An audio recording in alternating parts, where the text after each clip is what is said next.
আর প্রায় 22টা স্টেট সফর করলাম কয়েক বছর মিলে। তো একবার আমার প্রোগ্রাম হলো ক্যালিফোর্নিয়া, লস অ্যাঞ্জেলেস।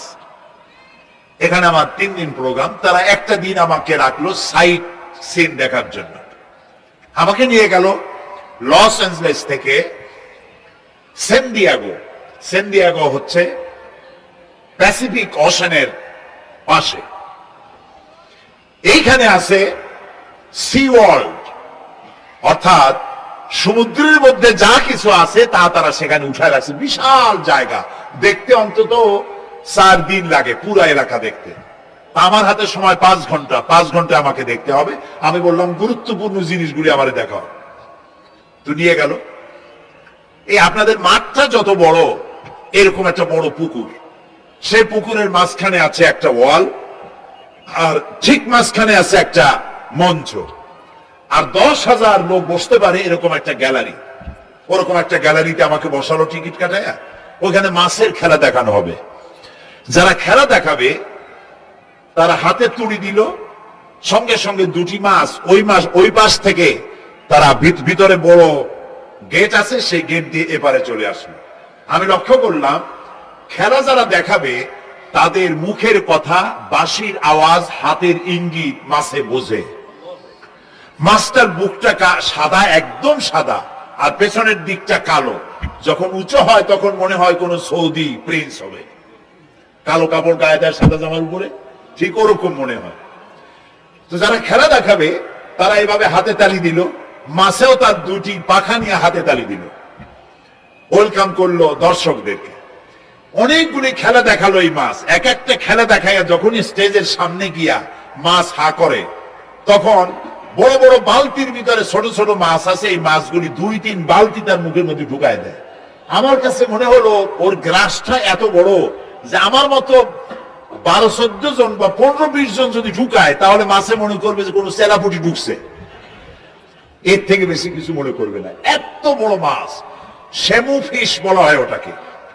এরপরে দেখলাম তিমি মাছ, নীল জাতীয় তিমি, যে তিমিগুলি খুব কম পাওয়া যায় মহাসমুদ্রে, এগুলি থাকে। এক একটা নীল তিমির ওজন 5,000 টন পর্যন্ত হতে পারে। এর যে বাচ্চা হয় সে বাচ্চায় দুধ খায়। তিনি হচ্ছে স্তন্যপায়ী প্রাণী। যে বাচ্চা হইল যেদিন হয় সেদিন থেকেই বাচ্চার 50 থেকে 60 মণ দুধ লাগে। কে খায়? সুবহানাল্লাহ। দুনিয়ার কোন গভর্নমেন্ট খাওয়ায় না। দুনিয়ার স্থলভাগে পিঁপড়া থেকে শুরু করে হাতি পর্যন্ত, ছোট্ট চেলা পোকা থেকে শুরু করে সাপ, বড় বড় পাইথন পর্যন্ত, টোনাটুনি পাখি থেকে শুরু করে ঈগল পর্যন্ত, নদীর ভিতরে চেলাপুটি থেকে শুরু করে তিমি মাছ পর্যন্ত অসংখ্য প্রাণী সকাল বেলায় খালি পেটে জঙ্গল থেকে, গর্তের মধ্য থেকে, বাসা থেকে, পানির মধ্য থেকে যার যার আস্তানা ছেড়ে আহারের অনুসন্ধানে শত সহস্র কোটি প্রাণী সব যার যার ক্ষুধার পেট নিয়ে বেরিয়ে যায়। আল্লাহ রাব্বুল আলামিন বলেন, সন্ধ্যা হতে না হতে সবগুলির পেট ভরাইয়া যার যার বাসায় আমি ফিরাইয়া দেই। ইন্নাল্লাহা হুয়ার রাজ্জাকু যুল কুওয়াতিল মাতিন। খেতে দেওয়ার মালিক কে? সেই আল্লাহর এই গুণকে, এই গুণাবলীকে বিশ্বাস করতে হবে। খেতে দেওয়ার মালিক তিনি কেবলমাত্র। সন্তান হয় না, দেওয়ার মালিক কে? বলেন জোরে। হাসাবার মালিক কে? কাঁদাবার মালিক কে? সুখ দেওয়ার মালিক কে? দুঃখ থেকে উদ্ধার করার মালিক কে? হায়াতের মালিক কে? মওতের মালিক কে? ফাআলুন লিমা ইউরিদ। যা খুশি তাই তিনি করতে পারেন। সুবহানাল্লাহ বলুন। কোন? কাফ আর নুন, 2টি অক্ষর। যখন যা ইচ্ছে করে হয়ে যায়। আল্লাহর এই গুণকে বিশ্বাস করলে মানুষ শিরক থেকে বাঁচতে পারবে। মাজার মুখী হবে না মুসলমান, মসজিদ মুখী হবে তখন। আজ আমার মুসলমান একদিকে নামাজও পড়ে, আর একদিকে মাজারের কাছে গিয়ে দুর্বল হয়ে যায়। আছে না? আছে কিনা? মাজারগুলির কাছে গিয়ে সাহায্য কামনা করে। আমার নিজের চোখে দেখেছি মাজারে গিয়ে কিভাবে সেজদা দেয় কবরকে। বলেন নাউযুবিল্লাহ। আল্লাহ ছাড়া কাউকে রুকু সেজদা করা যায় না। যা চাবার আল্লাহর কাছে চাইতে হবে। ওয়াইজা সাআলতা ফাসআলিল্লাহ ওয়াইজা ইসতাআনতা ফাসতাইন বিল্লাহ। যা কিছু চাওয়ার আল্লাহর কাছে চাও, যা কিছু বলার আল্লাহকে বলো। সব কিছু করার মালিক তিনি। সুবহানাল্লাহ বলেন। এই জন্য মাজারের সাথে মুসলমানদের সম্পর্ক হবে না, মুসলমানদের সম্পর্ক হবে মসজিদের সাথে। কিসের সাথে বলেন জোরে? আপনি কোন অসুবিধায় পড়েছেন, মাজলুম হয়েছেন, অত্যাচারিত হয়েছেন, চাকরির সমস্যা হয়েছে, ঘরে খাবার নাই, অসুখ বিসুখ হয়েছে, নানান ধরনের সমস্যায় পড়েছেন, কোন মাজার নয়, কোন পীর নয়, মসজিদের ভিতরে চলে যান, উজু করে মসজিদে ঢুকে 2 রাকাত কাজায়ে হাজাতের নামাজ পড়েন। রাসূলুল্লাহর উপরে যখনই বিপদ হতো তিনি নামাজে দাঁড়ায় যেতেন। সুবহানাল্লাহ বলো। আপনি কেন যাবেন একটা কবরের কাছে? আপনার সাহায্য কামনার জন্য কোনো পীর নয়, আপনার সাহায্যের জন্য কোনো কবর নয়। সাহায্য পাওয়ার জন্য কে? আল্লাহ চান আপনার ঈমানটা খালেস হোক। আল্লাহ তাআলা এটা বরদাস্ত করতে পারেন না যে মানুষ কারো কাছে গিয়া আরেকজনের কাছে গিয়ে নথি স্বীকার করুক। আল্লাহ সহ্য করেন না। ইন্না শিরকা লাযুলমুন আযীম। শিরক হচ্ছে মস্ত বড় জুলম, অত্যাচার। আল্লাহ সব থেকে অপছন্দ করেন কোন গুনাহ? বলেন শিরক। আল্লাহ সহ্যই করেন না। কেন করেন না? একটা যুক্তিতে আসে। যারা বিবাহ করেছেন তাদের স্ত্রী যদি স্বামীর সাথে যে ধরনের হাসি খুশি প্রেমের আদান প্রদান করে, স্বামী ছাড়া যদি আরেকজন পুরুষের সাথে এরকমের ভাব বিনিময় করে, ফোনে কথা বলে, প্রেম করে, খুব সুন্দর করে ভালোবাসা দিয়ে যদি চিঠি লেখে অন্য পুরুষের কাছে, অথবা প্রেম নিবেদন করে, তাহলে স্বামীদের অবস্থা কেমন হবে বলেন? এইটার জবাব দিতেও যদি দেরি হয় তো খুবই কুলক্ষণ। হ্যাঁ, ভয়ানক হবে, ভয়ানক হয়ে যাবে। নিজের চরিত্র যতই যা হোক, বউর চরিত্র ভালো চাই।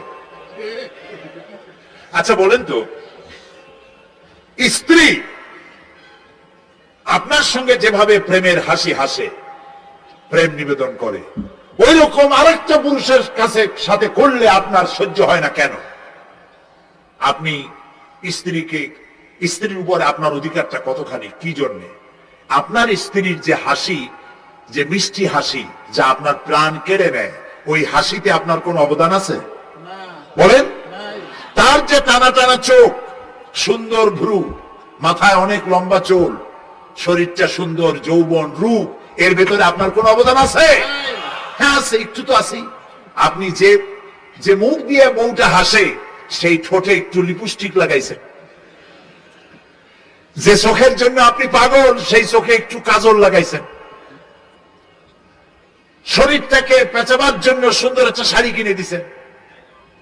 একটা শাড়ি দিয়ে, একটু লিপস্টিক কিনে দিয়ে, চুলের একটা ক্লিপ কিনে দিয়ে, একটা ভালো শাড়ি কিনে দিয়া স্ত্রীর উপরে যদি এত অধিকার আছে যে কোনদিন মৃত্যু পর্যন্ত কোন প্রেমের হাসি, ভালোবাসার আদান প্রদান আপনি ছাড়া আর কারো সাথে করতে পারবে না, এইটা যদি আপনার অধিকার এভাবে প্রতিষ্ঠিত হয়, তাহলে এই হাসি যিনি দিলেন, এই দাঁত, এই সুন্দর চোখ, এই রূপ, এই যৌবন যে আল্লাহ তাআলা দিলেন, তার সামনে কোন পীর অথবা কবরের সামনে যদি হাত পাতে আল্লাহ বরদাস্ত করেন না।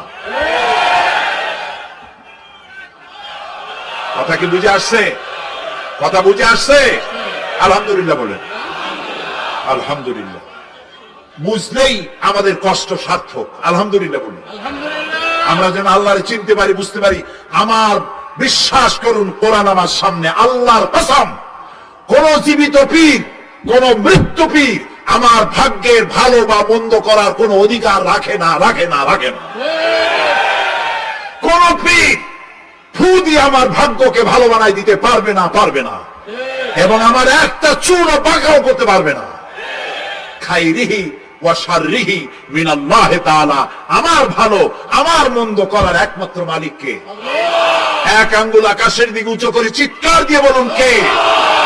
আবার বলেন, আবার বলেন, আবারও বলুন। আল্লাহ কবুল করুন, বলেন আমিন। আমার এই বক্তব্য দিয়ে আমি কোন পীরকে অমর্যাদা করছি না। পীর সাহেবদের কাছে পীর কোন শরীয়তের শব্দ নয়। কোরআন এবং হাদিসে কোথাও পীর বলে কোন শব্দ নাই। এটি ফার্সি শব্দ। এই শব্দের অর্থ হলো বৃদ্ধ। তো পীর যদি বৃদ্ধ হয় ভালো কথা, তিনি যদি আলেম হন আরো ভালো কথা। কিন্তু বাপ পীর ছিল, উনিও সেই সুবাদে পীর।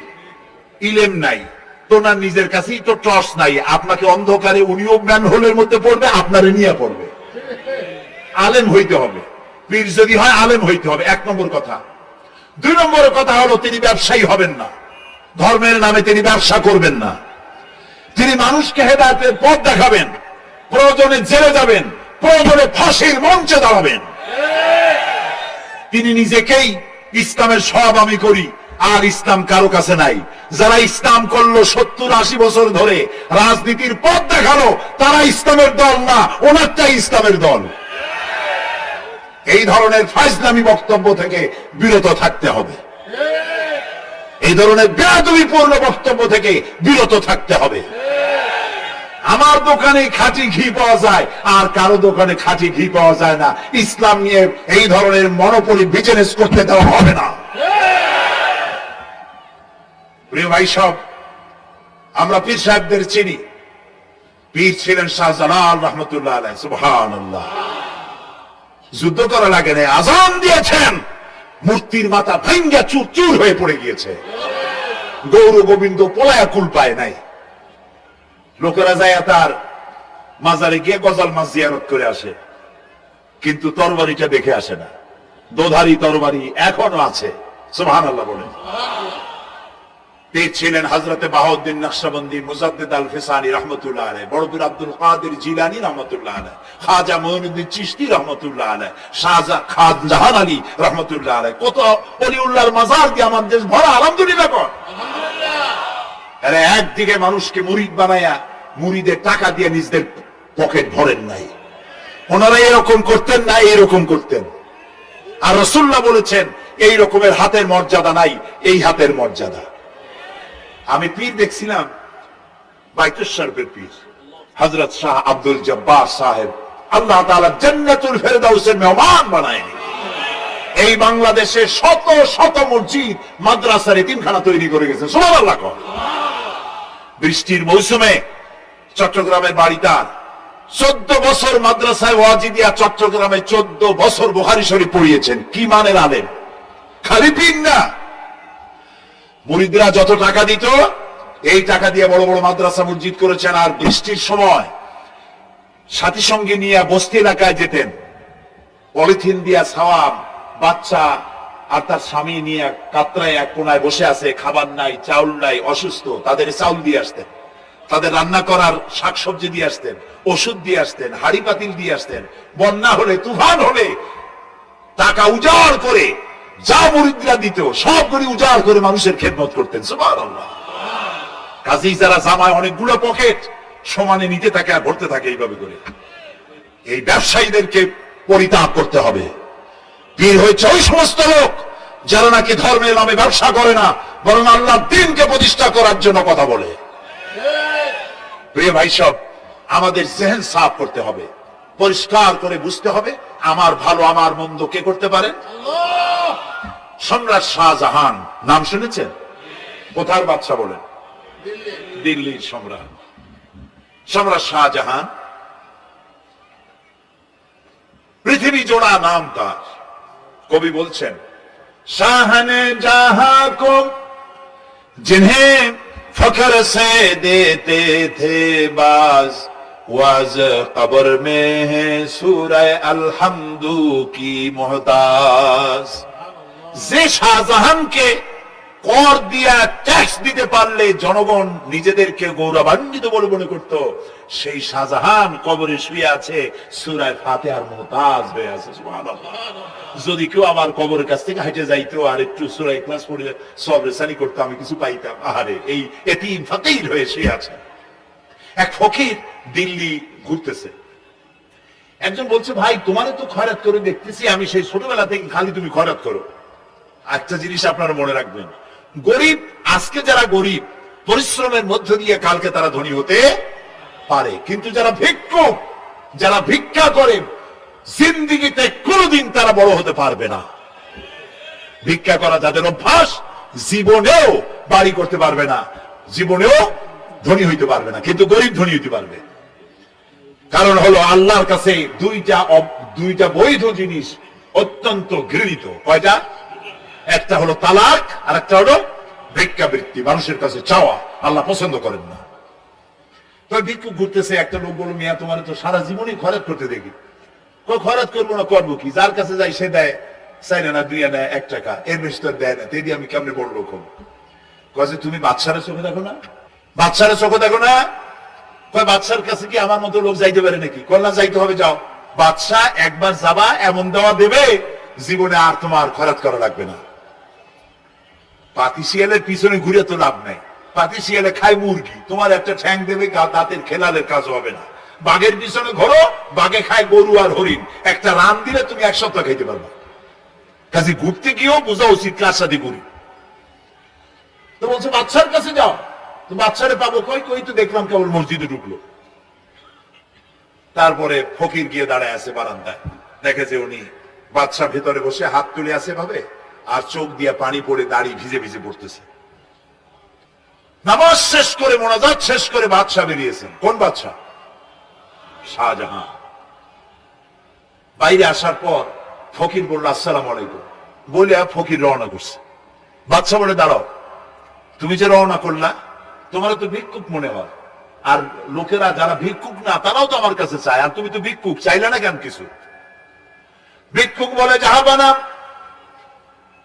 আমি কিছু চাইতে এসেছিলাম আপনার কাছে, কিন্তু আপনার করুণ অবস্থা দেখে আমার জ্ঞানের চোখ খুলে গিয়েছে। আমি দেখতে পেলাম আমি যার কাছে চাইতে এসেছি, আমি তো কান্দি না, হাতও বাঁধি নাই। যার কাছে চাইতে আসতাম দিল্লির সম্রাট, আবার কোন সম্রাটের কাছে হাত পেতে ভিক্ষুকের মতো কি জানি চায়, আর চোখ দিয়া পানি পড়ে দাড়ি ভিজে ভিজে পড়ছে। আমার জ্ঞানের চোখ খুলে গেছে, দুনিয়ার বাদশার কাছে আর চাইবো না। বাদশা কান্দে যে বাদশার কাছে, তার কাছেই চাইবো। প্রিয় ভাই সব, এই জন্যে জিহেন সাফ করে ফেলুন। দুনিয়ার কোন মানুষের জন্য, মানুষের কাছে নয়, কোন কবরে নয়, কোন কারো কাছে নয়, আল্লাহ তাআলার কাছেই আমরা নামাজের মধ্যে ঘোষণা করেছি, ইয়াকা না'বুদু ওয়া ইয়াকা নাস্তাঈন। আল্লাহ তাআলা, তোমার একমাত্র ইবাদত করি, তোমার কাছেই সাহায্য চাই। কাজী সাহায্য আল্লাহর কাছে। কার কাছে চাইবো বলেন? আল্লাহ আমাদের ঈমান পোক্ত করে দিন। আমরা বলি আমিন, আমরা বলি আমিন। অসুখ বিসুখ হইলে বড় ধৈর্য ধরবেন। অনেক মানুষ আছে জ্বর হইলে কয় যে এত নামাজ পড়ি, খালি জ্বর আমারই হয়, এত রোজা রাখি, ভালো ভালো কাম করি, আমার ছেলের অসুখ পড়ে সারি না। এই জাতীয় কথা বলবেন না। মুমিনের পায়ে যদি কাঁটাও ফোটে, সওয়াব থেকে খালি নাই। ধৈর্য ধরতে হবে। কাঁটা ফুটছে, বলেন ইন্না লিল্লাহ। আজাবান লিল মুমিন, মুমিনের জন্য বড়ই আশ্চর্য ব্যাপার, বিপদ হইলেও শুকর আদায় করে, আর সুখে থাকলেও শুকর আদায় করে। সুবহানাল্লাহ ওয়া বিহামদিহি।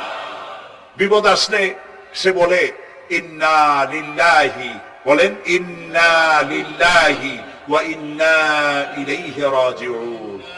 আর যখন শান্তি আসে বলে আলহামদুলিল্লাহ। দুই অবস্থায় তার জন্য নিয়ামত আল্লাহর তরফ থেকে সে পায়, আলহামদুলিল্লাহ। প্রিয় ভাই সব, তো আল্লাহর উপর ঈমান আনার জন্য কয়টা শর্ত বলছিলাম? এই যে প্যাচ লেগে গেছে, কয় যে 3টা। আল্লাহর উপর ঈমান আনার জন্য শর্ত কয়টা? 4টা। 4টার বলছি কয়টা? 2টা। আরেকটা হচ্ছে আল্লাহর কুদরত, এ বিশ্বাস করা। আল্লাহর কুদরত মানে শক্তি। আল্লাহর কিছু বিশ্বাস করবেন, বলেন জোরে? শক্তি। আকাশ এবং জমিনের শক্তিশালী কে? কিন্তু আমার দেশের জনগণ, কিছু কিছু রাজনীতিবিদরা বলে জনগণই নাকি সকল ক্ষমতা, সকল শক্তির উৎস। কি পাগল! তুমি ক্ষমতার উৎস? নাকের মধ্যে ময়লা, দাঁতে ছাতা, পেটের মধ্যে দুর্গন্ধ ভরা, ক্ষমতার উৎস? আশ্চর্য কথা। এই যে ক্ষমতার উৎস, হাজার হাজার লোক এখানে বসা, দুইটা ভাউয়া ব্যাংক যদি দুই কোণা দিয়ে ঢোকে, ভাউয়া ব্যাংক চেনেন? বিগ সাইজের ব্যাংক, দুইটা যদি দুই দিক দিয়ে ঢোকে লাফাইতে লাফাইতে, সামনে যারা আছে এমনি লাফাবে। অন্তত টঙ্গী তামিরুল মিল্লাত মাদ্রাসা ছাড়াইয়া তারপরে ফিরে তাকায় বলবে, ভাই আমরা দৌড়াই কেন? ব্যাংকের সামনে অসহায়, বল্লা ভীমরুলের সামনে অসহায়, সাপের সামনে, বিচ্ছুর সামনে অসহায়, তারা কয় সকল ক্ষমতার উৎস জনগণ। কপাল পোড়া! ক্ষমতার উৎস জনগণ নয়, এটা কোরআনের সাথে কন্ট্রাডিকশন হয়। এ কথায় আল্লাহ বলেছেন আন্নাল কুওয়াতা লিল্লাহি জামিয়া, সকল ক্ষমতার উৎস কে? চিল্লায় বলো ক্ষমতা কি দেখছেন? মাত্র 1.5 মিনিট। কয় মিনিট? মাত্র 1.5 মিনিট। আল্লাহ বলেছেন কোন? সাথে সাথে তামিলনাড়ু, মালয়েশিয়া, ইন্দোনেশিয়া, থাইল্যান্ড, মালদ্বীপ, শ্রীলঙ্কা, 2 লক্ষ লোক শেষ, 1 লক্ষের খোঁজ নাই। সমুদ্রের পানি 33 ফিট উঁচু হয়ে এসছে। সুবহানাল্লাহ বলতে ইচ্ছে করে না? বিজ্ঞানীরা বলেছেন ভারত মহাসাগরের তলদেশে ফাটল ধরেছে, ওর কয়েক কিলোমিটার নিচে ভূমিকম্পের উৎপত্তি হয়েছে। ভারত মহাসাগরের পানি 3 হাত না 4 হাত, কত কিলোমিটার আল্লাহ জানে।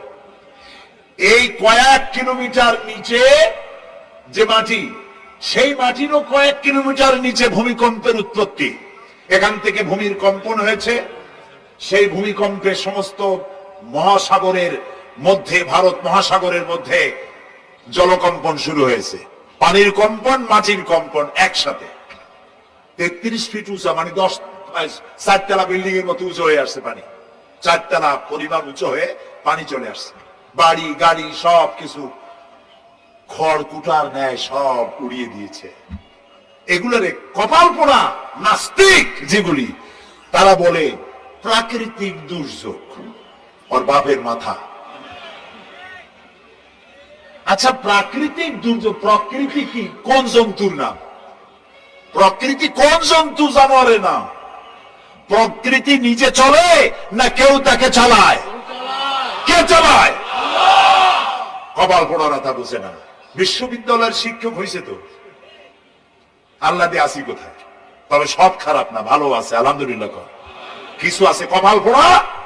বিশেষ করে শান্তিনিকেতনে যারা পড়াশোনা করে আসে, সাহিত্য চর্চা করে, এই সাহিত্য চর্চা করতে করতে এক পর্যায়ে কপাল পুড়ে যায়, আল্লাহরে চিনতে পারে না। সব চেনে, আল্লাহরে চেনে না।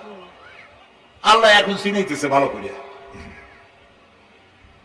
প্রিয় ভাই, সব কওমে আদ, কওমে সামুদ, এগুলিকে আল্লাহ তারা ধ্বংস করেছে।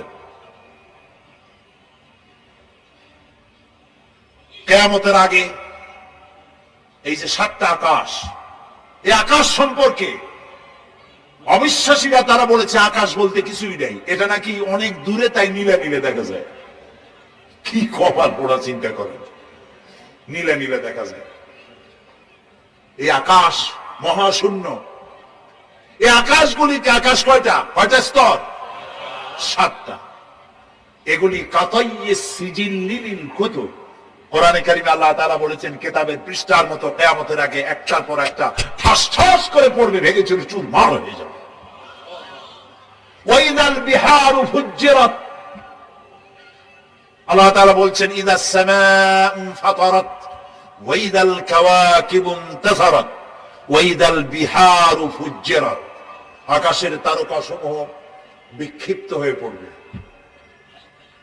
অসংখ্য তারকারাজি, বিশাল বিশাল তারকা বিক্ষিপ্ত হয়ে পড়বে।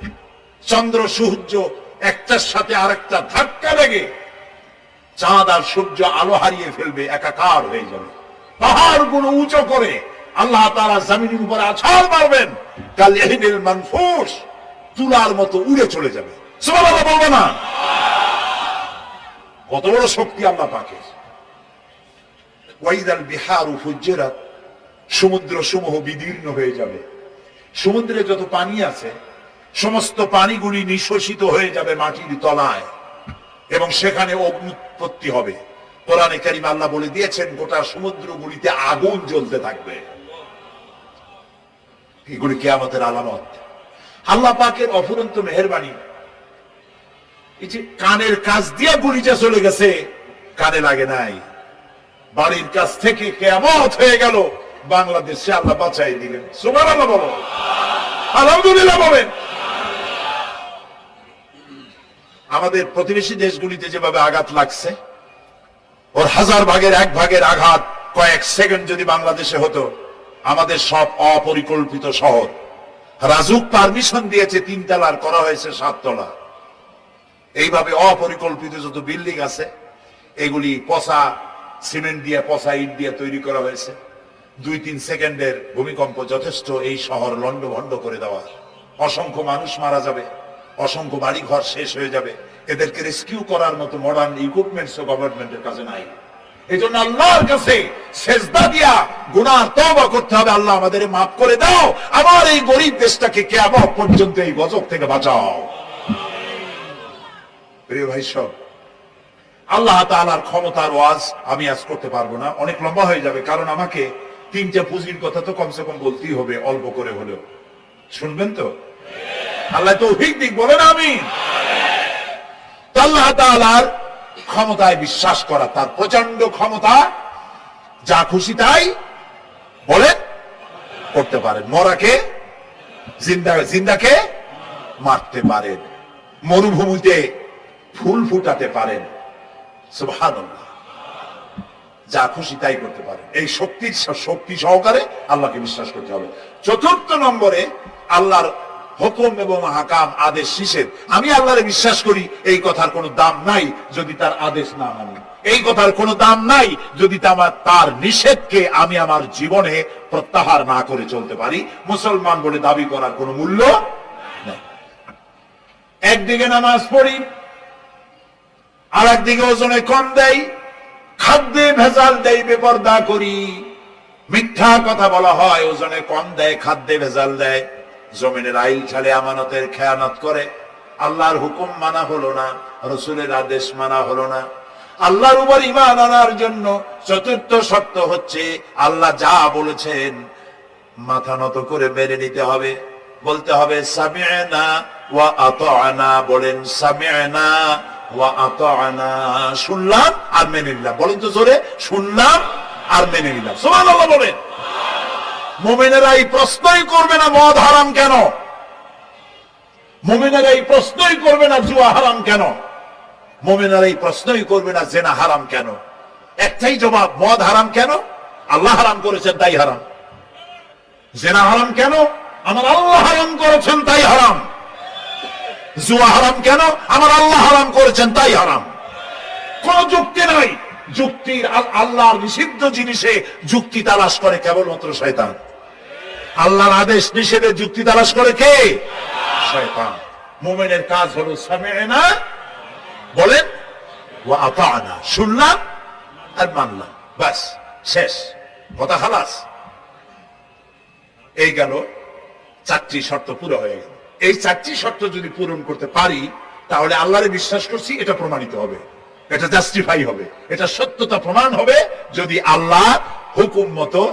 1 নম্বরে হলো, আমি আবার কথাটা প্যাকেট করে দিই যাতে করে আপনারা বাড়ি নিয়ে যাইতে পারেন। আল্লাহর উপরে ঈমান এনেছি, এই কথাটাকে কমপ্লিট করার জন্য শর্ত কয়টা? 4টা। 1 নম্বরে আল্লাহর অস্তিত্বে বিশ্বাস, বলেন আল্লাহর অস্তিত্বে বিশ্বাস। 2 নম্বরে আল্লাহর গুণাবলীতে বিশ্বাস। 3 নম্বরে আল্লাহর ক্ষমতায় বিশ্বাস। 4 নম্বরে আল্লাহর আদেশ এবং নিষেধে বিশ্বাস, মান্য করে চলা। আল্লাহ যেন এই তৌফিক আমাদের দেয়, বলেন আমিন। আল্লাহ রাব্বুল আলামিন দুনিয়ায় শান্তি, আখিরাতে জাহান্নাম থেকে মুক্তি দেওয়ার জন্য আল্লাহ পাক আমাদেরকে একটা ব্যবসার কথা বলেছেন। ওই ব্যবসায় পুঁজি কয়টা? বলেন তিনটা পুঁজি। বলছি কয়টা? দেখেন যে কেমনি পেঁয়াজ লাগে। বলছি মাত্র একটা, সে একটা ডাল বাইর করছি চারটা। এবার আসেন মূল পয়েন্টে। এবার দ্বিতীয় পয়েন্ট, রসুলের প্রতি ঈমান। আমরা তো রসুলের প্রতি ঈমান আনছি কিনা বলেন? রসুলের প্রতি ঈমান এনেছি। আমাদের এই ঈমান যথেষ্ট নয়, কারণ আমাদের ঈমান হলো রবিউল আউয়াল মাসে ঈমান তাজা হয়, ঠিক না? ঠিক না? রবিউল আউয়াল মাস যখন আসি, ব্যানারটা নাই, শামিয়ানাটা নাই, রাস্তাগুলিতে ফ্ল্যাগ লাগাই আর আলোক সজ্জা করি। মন্ত্রীরা আসেন, নেতারা আসেন, সিরাতুন নবী মাহফিলে দাঁড়ায় বলেন নবীর আদর্শ অনুসরণ করা ছাড়া উপায় নাই। অথচ ওনার পা থেকে শুরু করে মাথা পর্যন্ত নবীর আদর্শ নাই। আবার এই নেতা রামকৃষ্ণ মিশনে, রামকৃষ্ণ পরমহংসদেব তার মঞ্চে গিয়ে বলেন রামকৃষ্ণের নীতির ছাড়া বিকল্প কিছুই নেই। আবার গৌতম বুদ্ধের জন্মবার্ষিকী উদযাপনের জন্য সেখানে গিয়ে বলেন গৌতম বুদ্ধের অহিংস নীতি অনুসরণ করা ছাড়া জাতির যোগীনাথ হওয়ার আর কোন পথ নাই। যেখানে যায় সেই জায়গার গুলি ধরে। রবিউল আউয়াল মাস আসতে বলেন, আলোকসজ্জা করে ইয়া নবী সালামু আলাইকা, ইয়া রাসূল সালামু আলাইকা। এরপরে গরম গরম জিলাপি রাসূলুল্লাহকে বুঝায় দেওয়া হলো, হে রাসূল আপনি তাকিয়ে দেখেন কত মহব্বত আপনারে করি। আপনার মহব্বতের জন্য আমাদের শহরের কোন মিষ্টির দোকানে আর মিষ্টি নাই, সব আমরা খাইয়া শেষ করছি। এই হলো মহব্বত। এই মহব্বতে এই ঈমানে কাজ হবে না। এই ঈমানে বলেন কাজ হবে না। কোন ঈমানে কাজ হবে? রাসূলের প্রতি ঈমানের অর্থ কি? এর অর্থ হচ্ছে নবী করিম সাল্লাল্লাহু আলাইহি ওয়াসাল্লাম আমাদের রাসূল, আমাদের নেতা। আমাদের রাসূল আমাদের নেতা, আমরা তার উম্মত, তার অনুসারী। অনুসারীর কাজ কি? নেতার পূর্ণাঙ্গ অনুসরণ করণ। রাসূলুল্লাহর আনুগত্য করতে হবে, এটা কে বলেছেন? আল্লাহ রাব্বুল আলামিন সূরা আলে ইমরানের মধ্যে বলেছেন, কুল ইন কুনতুম তুহিব্বুনাল্লাহ ফাত্তাবিউনি ইউহিব্বুকুমুল্লাহ ওয়া ইয়াগফির লাকুম যুনুবাকুম আল্লাহু গফুরুর রহিম। হে নবী আপনি বলুন, তোমরা যদি আল্লাহকে ভালোবাসো তাহলে তোমার কাজ হচ্ছে, তোমরা যদি আল্লাহকে ভালোবাসো তাহলে তোমরা আমার আনুগত্য করো, আমার অনুসরণ করো। কার? রাসূলের। বলেন কার? রাসূলের অনুসরণ যদি তোমরা করো, খেয়াল করে শুনতেছেন তো? আল্লাহ তাআলা বলছেন নবী আপনি বলেন, তোমরা যদি আল্লাহকে ভালোবাসো, তোমাদের এই দাবি যদি সত্য হয়, তাহলে আমার অনুসরণ করো, আমার আনুগত্য করো। আমার অনুসরণ, আমার আনুগত্য করলে পরে তোমাদের কে আল্লাহ রাব্বুল আলামিন ভালোবাসবেন এবং তোমাদের তামাম জিন্দেগীর সমস্ত গুনাহ খাতা আল্লাহ তাআলা মাফ করে দিবে। আমরা কি গুনাহ মাফ করাইতে চাই? বলেন চাই? আসুন রাসূলের আনুগত্য করুন। রাসূলের আনুগত্য কি রকম? রাসূল যেভাবে মোস কাটছে আমরা সেইভাবে মোস কাটবো। তিনি দাড়ি যেভাবে রাখছেন আমরা সেইভাবে রাখবো। তিনি চুল কাটছেন যেভাবে সেইভাবে করবো। তিনি পায়ের নখ, হাতের নখ যেভাবে কাটছেন সেইভাবে করবো। তিনি যেভাবে বিবাহ করেছেন সেই সুন্নত অনুযায়ী বিবাহ, তিনি যেভাবে দেশ চালাইছেন সেইভাবে দেশ চালাবো। রাসূলের অনুসরণের অর্থ শুধু এই নয় যে তিনি যেভাবে সুরমা লাগাইছেন আমি ওইরকম সুরমা দেবো, তিনি যেভাবে কদু খাইছে আমিও কদু খাবো, এটা নয়। এটা নয়, শুধু রাসূলের আনুগত্য হবে মুরগির ফার্ম থেকে শুরু করে জাতিসংঘ পর্যন্ত, জীবনের সব ক্ষেত্রে। আর বিশ্বাস করতে হবে তিনি শেষ নবী, তারপরে আর কোন নবী আসবে না। আল্লাহ রাব্বুল আলামিন সূরা আহজাবের মধ্যে বলেছেন, মা কানা মুহাম্মাদুন আবা আহাদিম মির রিজালিকুম ওয়ালাকিন রাসূলুল্লাহি ওয়া খাতামান নাবিয়্যিন। মুহাম্মদ সাল্লাল্লাহু আলাইহি ওয়াসাল্লাম তোমাদের কোন পুরুষদের পিতা নন, তিনি আল্লাহ রাসূল এবং তাকে দিয়ে নবুয়তের মিশনকে খতম করে দেওয়া, কমপ্লিট করে দেওয়া হয়েছে। আর কোন নবী রাসূলুল্লাহ বলেছেন লা নবিয়্যা বাদি ওয়ালা রাসূল, আমার পরে আর কোন নবী আসবে না, রাসূল আসবে না। কথা বুঝে আসছে? আল্লাহর নবীর পরে আর কোন নবী হবে না। আল্লাহর নবী বলেছেন একটি ইমারত তৈরি করে তার ভিতরে একটা ইট যদি খালি থাকে, একটি ইটের জায়গা যদি শূন্য থাকে, তাহলে সকলের চোখে ধরা পড়বে। ওই ইটখানা দিলে পরে বিল্ডিংটা কমপ্লিট হয়ে যায়। নবুয়তের যে ইমারত আল্লাহ তৈরি করেছিলেন, ওর ভিতরে একটা ইটের অভাব ছিল। আল্লাহ পাক আমাকে দিয়ে সেই শূন্য জায়গা পূরণ করে দিয়ে নবুয়তের মিশনকে কমপ্লিট করে দিয়েছে। রাসূলুল্লাহ বলেছেন আমার পরে আর কেউ নবী হবে না। পৃথিবীর সব মুসলমানদের আকীদা মুহাম্মদ সাল্লাল্লাহু আলাইহি ওয়াসাল্লামের পরে যদি কেউ নবুয়তের দাবি করে সে কাফির, হাজার বার কাফির। তাকে যারা নবী মানবে তারাও। রাসূলুল্লাহ বলেছেন আমার পরে 30 জন মিথ্যেবাদী নবুয়তের দাবি করবে। তার মধ্যে একজন তো দাবি করছে রাসূলের জীবদ্দশায়, একটা ছিল মেয়ে লোক আর একটা ছিল পুরুষ। পুরুষটার নাম ছিল মুসাইলামা কাযযাব, নামই ছিল কাযযাব। কাযযাব মানে মিথ্যাবাদী। দেখছেন অবস্থা, নামই মিথ্যাবাদী। উম্মতেরা কইল যে আপনি তো একজন নবী, আমরা সৌভাগ্য আর দুর্ভাগ্য হোক আপনারা নবী বলে মানলাম। মুহাম্মদ সাল্লাল্লাহু আলাইহি ওয়াসাল্লামের কাছে প্রায় জিবরাইল আসে আর ওহী আনে, আর আপনি আমাদের কোন ওহী দিতে পারলেন না পর্যন্ত। কয় যে কেবল না নবী হইলাম, অপেক্ষা করো, ওহী আসবে না। বেশ কিছুদিন যাওয়ার পর খুব চিন্তা ভাবনা করে কয় যে ওহী একটা আসছে। উম্মতেরা সব দৌড়ে আসছে, কি ওহী? কয় যে এইমাত্র শেষ রাত্রে জিবরাইল আসছিল, আইসে আমারে কয়ে গেল একটা সূরা নাজিল করলো। সূরাটা কি? ইন্না আতাইনাকাল আকাক ফাসাল্লি লিরাব্বিকা ওয়াজআক ইন্না শানিয়াকা হুয়াল আবলাগ। উম্মতেরা কয় সর্বনাশ, এই সূরা পড়তে গেলে তো আমরা কাইসা মরে যাব।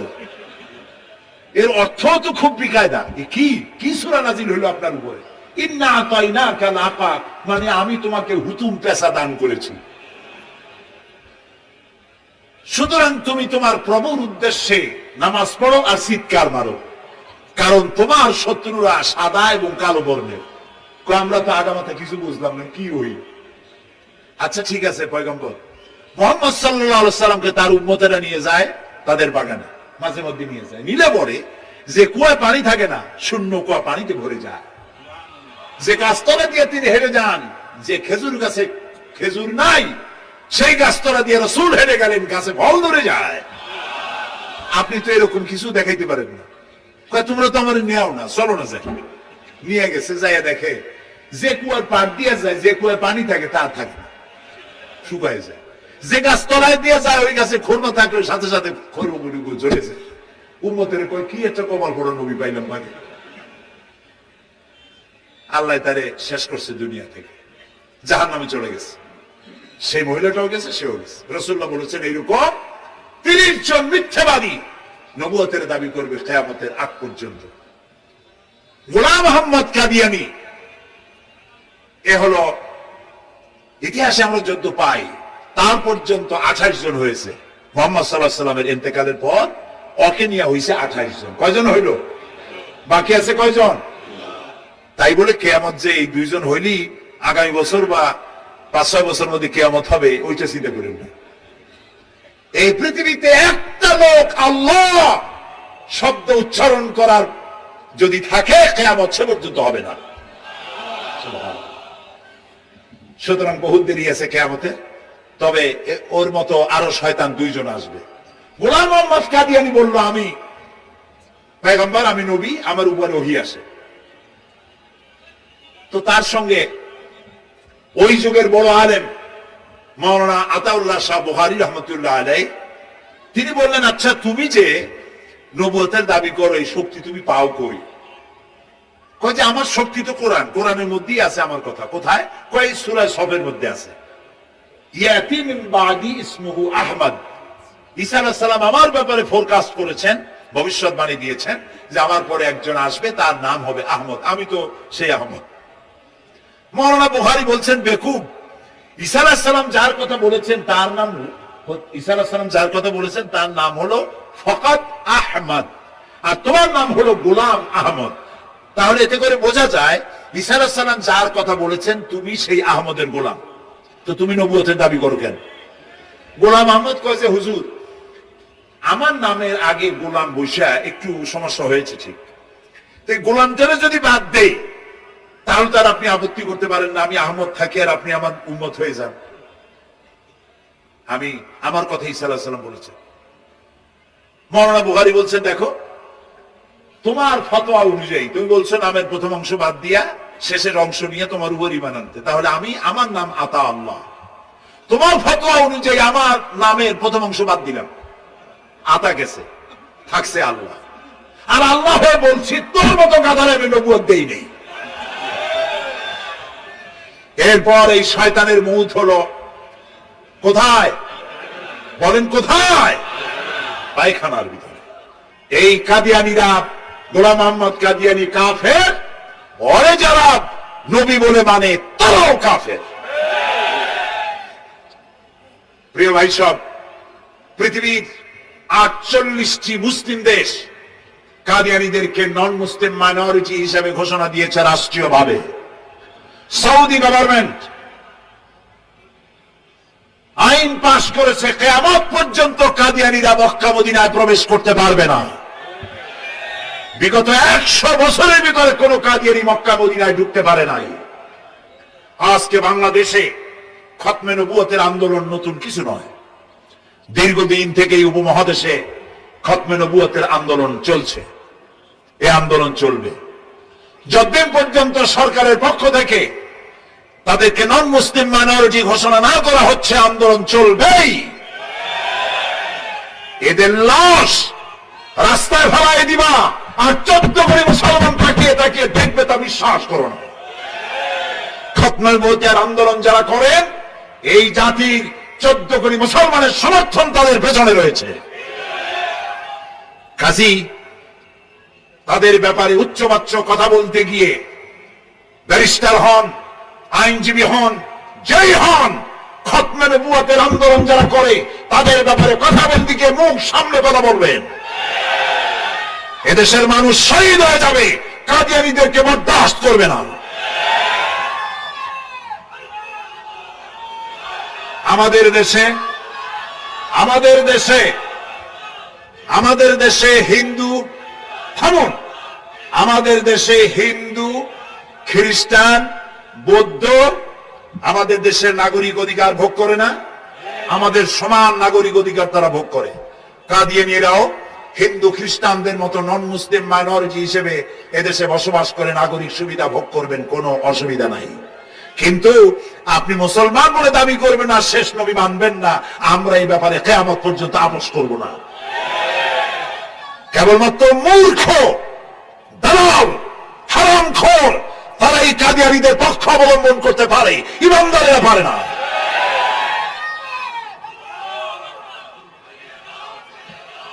কাদিয়ানীরা যে সব মসজিদ তৈরি করে এগুলি মসজিদ নয়, এগুলি উপাসনালয়।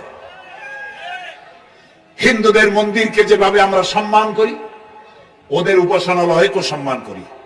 কিন্তু কাদিয়ানীরা যতদিন মুসলমান নামের পরিচয় দিতে থাকবেন, আমরা আমাদের অধিকার আদায়ের জন্য সুশৃঙ্খল ভাবে গণতান্ত্রিক পদ্ধতিতে আমরা এই অধিকার আদায়ের চেষ্টা করব। খতমে নবুয়তের আন্দোলন কোন রাজনৈতিক আন্দোলন নয়, এটি আমাদের ইমানের আন্দোলন। যারা আন্দোলন করতেছেন তারা আমাদের ফরজে কিফায়ার দায়িত্ব পালন করছেন। প্রিয় ভাই সব, রাসূলের প্রতি ঈমান আনতে হলে এরকম ঈমান আনতে হবে, তারপরে আর কোন নবী আসবে না। তারপরে কথা হলো তাকে অনুসরণ করতে হবে পায়ের নখকাটা থেকে শুরু করে মাথার চুল পর্যন্ত, জীবনের সব ক্ষেত্রে রাসূলের অনুসরণ করতে হবে। তিনি সেনাপতি ছিলেন, শ্রমিক ছিলেন, পিতা ছিলেন, নানা ছিলেন, স্বামী ছিলেন, ঠিক না? তিনি রাষ্ট্রপ্রধানও ছিলেন। আজকে যারা ধর্ম আর রাজনীতি আলাদা করেন তারা মুনাফিক, মুসলমান নয়, তারা কি? মুনাফিক। এই জন্য আমাদেরকে মনে রাখতে হবে নবী করিম সাল্লাল্লাহু আলাইহি ওয়াসাল্লাম রাষ্ট্র পরিচালনা করেছেন। যারা ধর্ম আর রাজনীতি আলাদা করেন তারা মুসলমান হিসেবে আল্লাহর কাছে পরিচিত হতে পারবেন না। প্রিয় ভাই সব, নবীজি মক্কা থেকে মদিনা এলেন। মদিনা এসে রাষ্ট্রপ্রধানের দায়িত্ব পালন করলেন। আজ তিনি রাষ্ট্রপ্রধান। কোরআন হলো সংবিধান, কোরআনের আইন চালু করে দিলেন। চুরি বন্ধ হলো, ডাকাতি বন্ধ হলো, জেনা ব্যভিচার বন্ধ হয়ে গেল। মানুষ দরজা খুলে ঘুমাবার সুযোগ পেল। সুবহানাল্লাহ, সুবহানাল্লাহ। নবী করিম সাল্লাল্লাহু আলাইহি ওয়াসাল্লাম একটি সুন্দর সুখী সমাজ পৃথিবীতে চালু করে গেলেন। আজ আমাদের ভাগ্য যদি খুলতে হয়, রাসূলের অনুসরণ করি আমাদেরকে রাষ্ট্র পরিচালনা করতে হবে। ইসলাম সন্ত্রাসকে প্রশ্রয় দেয় না, ঠিক না ভাই? আমাদেরকে যারা সন্ত্রাসী বলে, ওরাই তো সন্ত্রাসের দাদা, ওরা সন্ত্রাসের জন্মদাতা। আমাদেরকে সন্ত্রাসী বলো? আমি আমেরিকায় বক্তব্য করেছি, লন্ডনে বক্তব্য করেছি, আমি তাদেরকে বলছি তোমরা আমাদেরকে সন্ত্রাসী বলো? আমাদের দেশে যাইয়া দেখো, তোমাদের এখানে সমস্ত সুপার মার্কেট গুলি সব বন্ধ হয়ে যায় বেলা 4টায়, কোনো মার্কেট খোলা থাকে না। কেন খোলো না? তোমরা সিকিউরিটি দিতে পারবে না বলে খোলো না। চুরি হবে, ডাকাতি হবে, লুটপাট হবে, এই জন্য বিকেলেই সব বন্ধ হয়ে যায়, রাতে কোনো দোকান খোলা থাকে না। যাও তো আমাদের দেশে, আমাদের তো সন্ত্রাসী বলো, গরিব দেশ। আমাদের দেশের বাবুরহাটে, নরসিংদীর কাছে বাবুরহাট, যেটাকে এই দেশের ম্যানচেস্টার বলা হয়, সারা রাত কোটি কোটি শত কোটি টাকার কাপড় চোপড় বেচা কিনা হয়, পুলিশের গন্ধ খুঁজে পাওয়া যায় না, সারা রাত বেচা কিনা হয়। গ্রামের বাজারগুলি যায় দেখেন, আমাদের দেশে যশোরে, খুলনায়, উত্তরবঙ্গে রাত 2টা 2:30 পর্যন্ত বেচা কিনা হয়, ঠিক না? এই যে আমাদের দেশে আল্লাহর মেহেরবানি, এবারে যে ঈদের সময় ঈদ আর পূজা একসাথে হইল, মুসলমান মেয়েরা, হিন্দু মেয়েরা সোনা দানা গলায় পরিয়া, হাতে পরিয়া, তারপরে বাজার ঘাট ঈদের কেনাকাটা, পূজার কেনাকাটা করছে, কোনো অসুবিধা হয় নাই, ঠিক না? আল্লাহর মেহেরবানি র্যাবে জি যা করার করছে। মক্কা শরীফে, মদিনা শরীফে দেখলাম লোকেরা হাত তুলে, বাংলাদেশি লোকেরা ওখানে যারা আছে, র্যাবের জন্য দোয়া করছে, আল্লাহ র্যাবের প্রতি তুমি রহমত নাজিল করো, আল্লাহ রহম করুন, কোন আমি। দেশের যতটা অসুবিধা হয়েছিল তার থেকে অনেক গুণ জ্ঞান হয়ে গেছে, আলহামদুলিল্লাহ, আলহামদুলিল্লাহ। প্রিয় ভাই সব, এই যে আল্লাহ রাব্বুল আলামিন মুসলমানদেরকে পৃথিবীর মধ্যে সব থেকে বেশি শান্তি প্রিয় করেছেন, কোন আলহামদুলিল্লাহ। তোমরা আমার মক্কা জায়গা দেখো, মক্কা মদিনায় জায়গা দেখো, আমাদের কোন সন্ত্রাসী? মক্কা মদিনায় লক্ষ লক্ষ মানুষ এই যে সব চলে গেছে, এখন কোথায় গেছে? সারা পৃথিবী থেকে মানুষের এখন ছুটছে ছুটছে, পৌঁছে গেছে, আর পথে আছে, প্লেনে আছে, নদীতে আছে, গাড়িতে আছে। সুবহানাল্লাহ, লক্ষ লক্ষ মানুষ চলে গেছে, সবার একই ড্রেস, একই গন্তব্য, একই স্লোগান, লাব্বাইক আল্লাহুম্মা লাব্বাইক। সব মানুষ চলে গেল। আমি 96-তে যখন পার্লামেন্টে আসলাম, প্রথম পার্লামেন্টে এক বক্তৃতার ভেতরে আমি বলেছিলাম যে আমাদের দেশে নেতা নেত্রীরা উমরা করে, হজ করে। আচ্ছা, আপনারা যাইয়া দেখেন কি করেন, কি আনেন কি? যাইয়া একটু তোয়াব করে আসার সময় আতর আর পাথর, সুরমার খুরমা পকেট ভরে নিয়ে আসেন, কিন্তু চোখে দেখেন না। আল্লাহ তাআলা বলছেন, আওয়ালাম ইয়ারাউ আন্না জাআলনা হারামান আমিনান। তোমরা কি দেখতে পাও না আমার এই হারামকে আমি কিভাবে নিরাপত্তার শহর বানিয়েছি? সুবহানাল্লাহ। রাত 2:30-3টার সময়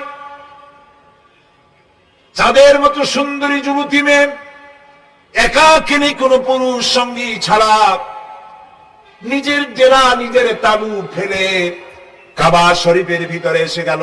লক্ষ লক্ষ পুরুষের মধ্য দিয়ে আল্লাহর ঘর তওয়াফ করলো, তাহাজ্জুদের নামাজ আদায় করলো, এরপরে দোয়া দুরূদ করে কান্নাকাটি করে মেয়ে লোকটি একাকী লক্ষ লক্ষ মানুষের মধ্য দিয়ে নিজের ঘরে ফিরে গেল। কোন পুরুষের একবার তার চেহারার দিকে নজর পড়েছে তো দ্বিতীয়বার তার রূপ উপভোগ করার মতো সাহস কারো মনের মধ্যে জাগে না। হাজার বছরের ইতিহাস, মক্কা থেকে, মদিনা থেকে, আরাফাত থেকে, মুজদালিফা থেকে, মিনা থেকে একটা নারী লাঞ্ছিতা হয়েছে, ধর্ষিতা হয়েছে, অপমানিতা হয়েছে, ইতিহাস নয়। প্রিয় ভাই সব, প্রসঙ্গক্রমে এই টঙ্গী লক্ষ লক্ষ লোকেদের সমাবেশ হয়, আলহামদুলিল্লাহ বলো। হতেই পারে তাবলীগী জামাতের ভাইয়েরা এখানে উপস্থিত হন। সারা দেশ থেকে, বিভিন্ন দেশ থেকেও লোকজন আসে, এক জায়গায় বসে আল্লাহ বিল্লাহ করে, মোনাজাত করে। এটা মনে আসলো তাই বলতেছি। কেউ কেউ এটাকে খুব বাড়াবাড়ি করেন। সে বাড়াবাড়িটা হলো, কেউ কেউ বলেন আরাফাতের পরেই দ্বিতীয় এই সমাবেশ। এই বেয়াদবি শব্দটাকে উচ্চারণ করবেন না আল্লাহর হস্তে। কোথায় টঙ্গী, কোথায় আরাফাত, আর কোথায় টঙ্গী? কি এর সাথে আপনি কি মিলান? আপনি বলুন এখানে লক্ষ লক্ষ লোক হয়েছে, আমরাও দেখতে পাচ্ছি লক্ষ লক্ষ লোক হয়, কিন্তু আপনি কেন দ্বিতীয় সমাবেশ বলেন? কেন আপনি আরাফাতের ময়দানের পরে এই কথা বলেন? মহাগুনাহ, মহাবেয়াদবি। আরাফাতে যাওয়া ফরজ, টঙ্গীতে আসা নফল নয়। আপনি কিসের সাথে কি তুলনা করেন? জিন্দিগিতে এই চিন্তা করবেন না। কিছু কিছু লোক আছে গ্রামের মধ্যে, অবশ্য কোন আলেম, কোন মুরব্বীরা এইসব কথা বলেন না। মূর্খ যারা, তারা এই ধরনের কথা ছড়াইছে গ্রামে। 3 বার টঙ্গীতে আসতে পারলে 1 হজের সওয়াব হয়। বলেন নাউজুবিল্লাহ। শুধু 3 বার না, কিয়ামত পর্যন্ত লোকের এখানে আসতে থাকবে। আরাফাতের ময়দানে 1 সেকেন্ডের যে সওয়াব হবে তাও হবে না। আরাফাত হচ্ছে সেই ময়দান যেখানে আদম আলাইহিস সালাম থেকে শুরু করে মুহাম্মদ রাসূলুল্লাহ সাল্লাল্লাহু আলাইহি সাল্লাম পর্যন্ত সব নবীদের চোখের পানি শুকিয়েছে। পৃথিবীর কোটি কোটি মানুষ এখানে কাঁদছে। আর আল্লাহ রাসূল বলেছেন, আল হাজ্জুল মাবরুর লাইসা লাহুল জাযাউ ইল্লাল জান্নাহ। একটা কবুল হজের সওয়াব আল্লাহর কাছে বেহেশত দেওয়া ছাড়া আর কিছুই নেই। মান হাজ্জা লিল্লাহ ফালাম ইয়ারফুস ওয়ালাম ইয়াফসুক রাজা কায়াউমিন ওয়ালাদাতহু উম্মুহু, রাওয়াহুল বুখারী। বুখারী শরীফের হাদিস। রাসূলুল্লাহ বলছেন, আরাফাতের ময়দান থেকে হাজিরা যখন বেরিয়ে যায় সন্ধ্যায়, মা যেমন নিষ্পাপ সন্তান প্রসব করে, আরাফাত থেকে হাজিরা তেমন নিষ্পাপ হয়ে বেরিয়ে যায়। আল্লাহর হস্তে আপনারা এই তুলনাটা কেউ করবেন না। বলবেন অনেক বড় সমাবেশ হয়েছে, লক্ষ লক্ষ লোক হয়েছে, বাস শেষ। এটা দ্বিতীয় সমাবেশ, আরাফাতের পরে এটা দ্বিতীয় স্থান অবলম্বন করেছে। এইসব বাজে কথা আর একদিনে বলবেন। মহাবেয়াদবি যদি কেউ বলে থাকেন, আস্তাগফিরুল্লাহ পড়ুন, পড়েন আস্তাগফিরুল্লাহ। আল্লাহ সবাইকে ক্ষমা করুন, বলুন আমিন। এখানে আসতে দোয়া কবুল হবেই, কোনো গ্যারান্টি নেই, কোনো গ্যারান্টি নাই। কিন্তু রাসূলুল্লাহ বলেছেন আরাফাতের ময়দানে দোয়া কবুল হয়। রাসূলুল্লাহ বলেছেন, আল্লাহর ঘরের কাছে দাঁড়ায়া, মুলতাজিমে দাঁড়ায়া এমন কোন দোয়া করি নাই যে আল্লাহ কবুল করেন নাই। কাজে এই সব চিন্তা করবেন না। প্রিয় ভাই সব, রাসূলের প্রতি ঈমান আনতে হলে রাসূলের জীবনকে জানতে হবে। রাসূলের জীবন আমরা অনেকেই জানি না। বাংলা ভাষায় বহু বইপত্র বেরিয়েছে রাসূলের জীবনী সংক্রান্ত। মেহেরবানি করে কিনবেন এবং পড়বেন। রাসূলের প্রতি ঈমানের অর্থ হলো রাসূলুল্লাহর পা থেকে শুরু করে মাথা পর্যন্ত সবটা আমল করা এবং তাকে মোহাব্বত করা। রাসূলকে কি করবো আমরা? কি মুহাম্মদ সে ওয়াফা তূনে তু হাম তেরে ये जहां चीज ही क्या लोह कलम तेरे है। মুহাম্মদ সাল্লাল্লাহু আলাইহি ওয়াসাল্লামের সঙ্গে যদি তুমি মহব্বতের কানেকশন জুড়িয়ে দিতে পারো, তার অনুসরণ আর অনুকরণ যদি করতে পারো, আকাশ আর জমিন তো দূরের কথা, লৌহ কলম পর্যন্ত আল্লাহ তোমার জন্য করে দেবে। নবী করিম সাল্লাল্লাহু আলাইহি ওয়াসাল্লামের উপর ঈমান আনার অর্থ হলো তার অনুসরণ অনুকরণ করা। 3 নম্বরে ওয়াতুজাহিদুনা ফি সাবিলিল্লাহি বিআমওয়ালিকুম ওয়া আনফুসিকুম। আল্লাহর রাস্তায় লড়াই করো জান দিয়া আর মাল দিয়া। কি দিয়া কন্ত? জান দিয়া আর মাল দিয়া। আমরা কিন্তু বলি হুজুর আসি আপনার সাথে, আপনার পিছনে আসি, জানটা দিয়ে দেব। এই মানুষেরা খুব চালাক। আপনি জান দিলে তো মাল থেকে যাবে। আগে দেবেন কি? মাল, পরে দেবেন জান। মাল দিতে হবে, জান দিতে হবে আল্লাহ দ্বীন প্রতিষ্ঠার জন্য। রাসূলুল্লাহ জীবন দিয়ে, সাহাবায়ে কেরাম জীবন দিয়েছেন, রাসূলুল্লাহ রক্ত দিয়েছেন, দান মোবারক শহীদ হয়েছে। আমি দেখেছি ওহদের মাঠে, আমি ওহদে যখন সফর করেছি, আল্লাহ বহুবার নিয়েছেন আলহামদুলিল্লাহ। আমাকে সেখানকার একজন আলেম মদিনার, তিনি আমাকে নিয়ে গেলেন ওহদে বেশ কয়েক বছর আগে। ওহদে গিয়ে দেখলাম, আমাকে দেখালো যে নবী করিম সাল্লাল্লাহু আলাইহি ওয়াসাল্লাম যেখানে দান শহীদ হয়ে গিয়েছিল, দাঁত মোবারক শহীদ হয়েছে, রাসূলুল্লাহ বেহুশ হয়ে পড়ে গেছিলেন। তাকে হযরতে আবু বকর, হযরত ওমর, হযরত ওসমান এই তিনজনে উঁচু করে নিরাপদ জায়গায় নেওয়ার জন্য দৌড়াচ্ছিলেন। পাহাড়ের উপরে যখন উঠতেছিলেন, ওই তিনজন রসুলকে খাড়ে করে নিয়ে উঠতেছেন। পাহাড় তখন কাঁপতেছিল, পাহাড় কাঁপতেছে, এত বড় কাঁপন উঠেছে পাহাড়ের। পাহাড় সেই এলাকা থেকে কাগজ কাটলে, কেচি দিয়ে কাগজ কাটলে যেমন রেজা রেজা হয়ে যায়, আমার নিজের চোখে আমি দেখলাম। তিনি আমাকে দেখালেন এই সেই এলাকা যেখানে রসুল উঠানো হয়েছিল। পাহাড় আল্লাহর ভয়তে কাঁপতেছিল তরতর করে। সেই উঁচা জায়গা, একটা বিশ্রামের মতো জায়গা পাহাড়ের মধ্যে, সেইখানে তাকে নিয়ে যখন রসুলকে যখন শোয়ানো হচ্ছিল, পাহাড় কাঁপতেছে। নবী করিম সাল্লাল্লাহু আলাইহি সাল্লাম তখন বলছেন, উসবুতি ইয়া জিবাল, উসবুতি ইয়া জিবাল, ইন্নাকা আলাইয়া নবিয়্যান ওয়াস সিদ্দিকিন ওয়াস শাহীদাইন। হে পাহাড়, উসবুতি ইয়া জিবাল, হে পাহাড় থেমে যা, তোর উপর আল্লাহর নবী, তোর উপরে সিদ্দিক আর দুইজন শহীদ দাঁড়িয়ে আছে, থেমে যা। পাহাড় থেমে গেল। সিদ্দিক হযরত আবু বকর, দুইজন শহীদ তোর উপরে, হযরতে ওমর, হযরতে ওসমান রাদিয়াল্লাহু তাআলা আনহুমা। কবে শহীদ হবে রাসূলুল্লাহ আজকে বলতেছেন, তোর উপরে দুইজন শহীদ দাঁড়িয়ে আছে। এইভাবে কষ্ট করেছেন নবীজি, ক্ষুধায় কষ্ট করেছেন, যুদ্ধ করেছেন। তবে সেই যুদ্ধ আক্রমণাত্মক ছিল না, ডিফেন্সিভ ছিল। আক্রমণকে প্রতিহত করার জন্য তিনি লড়েছেন। প্রিয় ভাই সব, এত কষ্ট করার পর তিনি যে দিন কায়েম করে গিয়েছিলেন, আল্লাহ তাআলা বলছেন, ওয়াতুজাহিদুনা ফি সাবিলিল্লাহি, আল্লাহর রাস্তায় লড়াই করো জান দিয়ে আর মাল দিয়ে আমার দ্বীনকে প্রতিষ্ঠা করার জন্য। যদি তোমরা ইসলাম বুঝে থাকো, এরই মধ্যে তোমাদের জন্য কল্যাণ নিহিত রয়েছে। সুবহানাল্লাহ বলেন, এরই মধ্যে কল্যাণ। সুতরাং শুধু টুপি মাথায় দিয়ে নামাজ পড়লেই হবে না, নামাজও পড়তে হবে, আল্লাহর হুকুম হাকাম মানতে হবে, রোজাও রাখতে হবে, হজও করতে হবে, যাকাতও দিতে হবে, স্ত্রীকে পর্দায় রাখতে হবে, আমলে আখলাকে, সিরাতে সুরাতে, চলনে বলনে, ব্যবসায় বাণিজ্যে, বক্তৃতায়, রাজনীতি, অর্থনীতি, সমাজনীতি, সব জায়গায় আল্লাহ এবং রসুলের পূর্ণাঙ্গ আনুগত্য করার নামই হলো মুসলমান হয়ে যাওয়া। সুবহানাল্লাহ। এই মুসলমান হইতে পারবো আমরা? আল্লাহ যেন তৌফিক দেয়, কোন আমিন। সবাই বলেন আমিন। আমি এখন আপনাদের নিয়ে মোনাজাত করবো। মোনাজাতের আদব বসা, দাঁড়ানো ভাইয়ের একটু বসেন। এই যত মানুষ দাঁড়ায় আছেন, মেহেরবানি করে একটু বসেন। আমি কিন্তু একবারও বলিনি আপনারা বসেন। দাঁড়ানো ভাইরা মেহেরবানি করে বসেন, মোনাজাত করবো আপনাদের নিয়ে। প্রায় 2 লক্ষ লোক মারা গেছে ভূমিকম্পে, আর 1 লাখের উপরে নিখোঁজ। তাদের জন্য দোয়া করবেন না? যে আল্লাহ আমাদের বাঁচাই দিলেন, তাদের জন্য, তার জন্য দোয়া শুকর আদায় করবেন না? সুতরাং বসেন, বসতে বলছি, দাঁড়াতে বলিনি। মোনাজাতের জন্য সবাই বসেন, আর একটু জোরে সরে জিকির করেন, লা ইলাহা লা ইলাহা।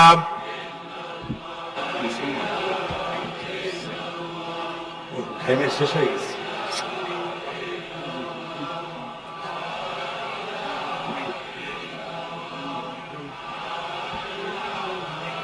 বয়স কত? বাড়ি কোথায়?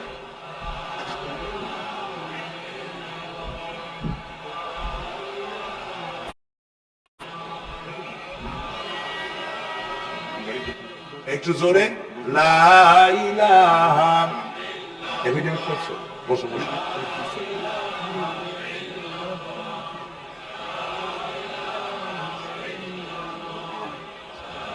আচ্ছা, আমি তো মোনাজাতের কথা বলছি। মোনাজাত থুয়ে যদি কেউ হাঁটে, তো এটা একটা বড় বদকিসমতির ব্যাপার। এত মানুষ একসাথে আল্লাহর কাছে মোনাজাতের লোক কিভাবে সামলান? কেমনে হাঁটেন? এক যুবক ইসলাম কবুল করার জন্য আসছে,